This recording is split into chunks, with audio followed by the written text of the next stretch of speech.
नमस्कार दोस्तों और जय हिंद दोस्तों। काजल क्लासेस में आप सभी का स्वागत है। इसके पहले के वीडियो में हमने भूतकाल के उपभेद पर पढ़ाई की थी। आज की क्लास में हम वर्तमान काल और भविष्य काल के उपभेद पढ़ेंगे।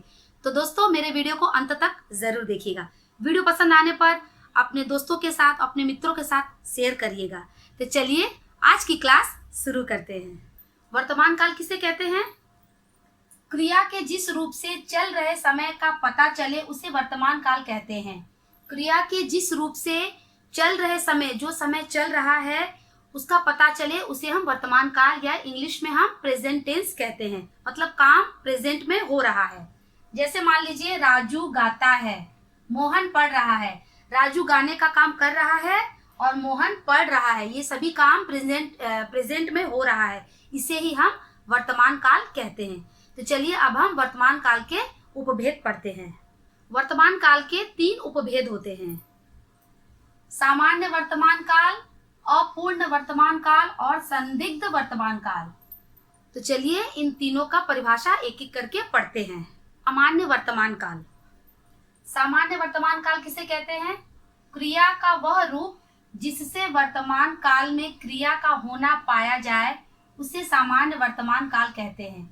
क्रिया का वह रूप जिससे वर्तमान काल में क्रिया का होना पाया जाए, मतलब क्रिया सामान्य रूप से वर्तमान काल में हो रही है, उसे ही हम सामान्य वर्तमान काल कहते हैं।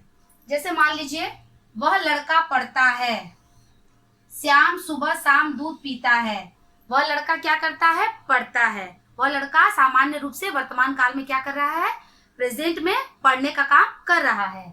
श्याम सुबह शाम दूध पीता है। श्याम क्या करता है? सुबह शाम दूध पीता है। मतलब क्रिया सामान्य रूप से हो रही है। इसे ही हम सामान्य वर्तमान काल कहते हैं। अपूर्ण वर्तमान काल। अपूर्ण वर्तमान क्या है? क्रिया के जिस रूप से वर्तमान काल में क्रिया की अपूर्णता का बोध होता है उसे अपूर्ण वर्तमान काल कहते हैं। क्रिया के जिस रूप से वर्तमान काल में क्रिया की अपूर्णता का बोध होता है, मतलब क्रिया क्या है? अपूर्ण है, अधूरा है, उसे हम अपूर्ण वर्तमान काल कहते हैं। जैसे मान लीजिए माँ भोजन बना रही है, किसान खेती कर रहा है, मीरा स्कूल जा रही है। इन सभी वाक्यों में माँ भोजन बनाने का काम कर रही है, किसान खेती कर रहा है और मीरा स्कूल जा रही है। मतलब कार्य क्या है? अभी भी चल रहा है। इसे ही हम अपूर्ण वर्तमान काल कहते हैं। संदिग्ध वर्तमान काल। संदिग्ध वर्तमान काल किसे कहते हैं? क्रिया का वह रूप जिससे वर्तमान काल में क्रिया के होने में संदेह पाया जाए उसे संदिग्ध वर्तमान काल कहते हैं। क्रिया का वह रूप जिससे वर्तमान काल में क्रिया के होने में संदेह पाया जाए उसे ही हम संदिग्ध वर्तमान काल कहते हैं। जैसा कि नाम से ही समझ में आ रहा है, संदिग्ध मतलब इसमें मुझे संदेह है। जैसे मान लीजिए श्याम रो रहा होगा, रमेश स्कूल जाता होगा, सीता खाना बनाती होगी।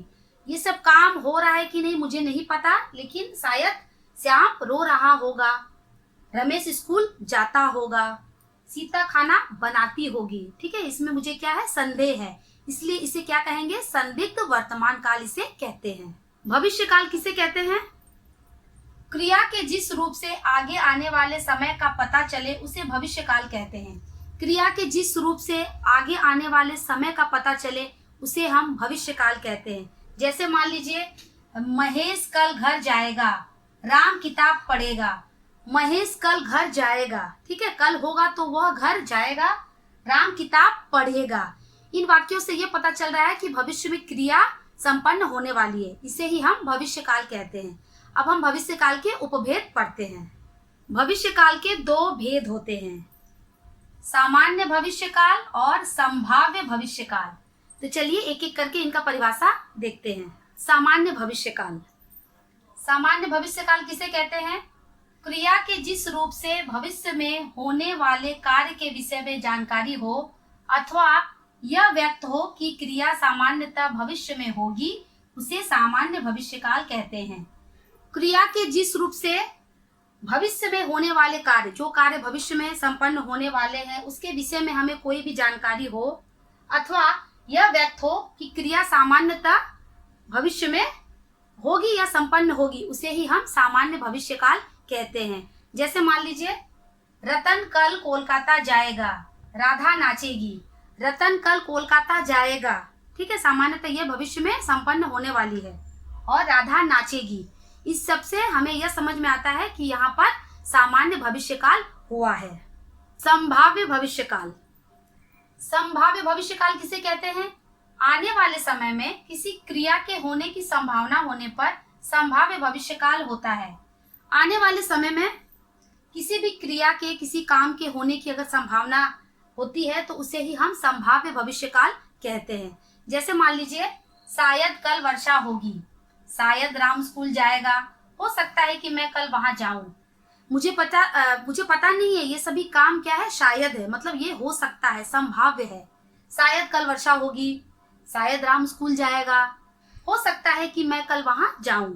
इसे ही हम क्या कहेंगे? संभाव्य भविष्यकाल कहते हैं। आज की क्लास में हमने वर्तमान काल और भविष्य काल के उपभेद पर पढ़ाई की। आप भी इसे घर पर अच्छी तरह से प्रैक्टिस करिएगा और पढ़िएगा। मिलते हैं अपने आने वाले नेक्स्ट वीडियो में, तब तक के लिए बाय बाय।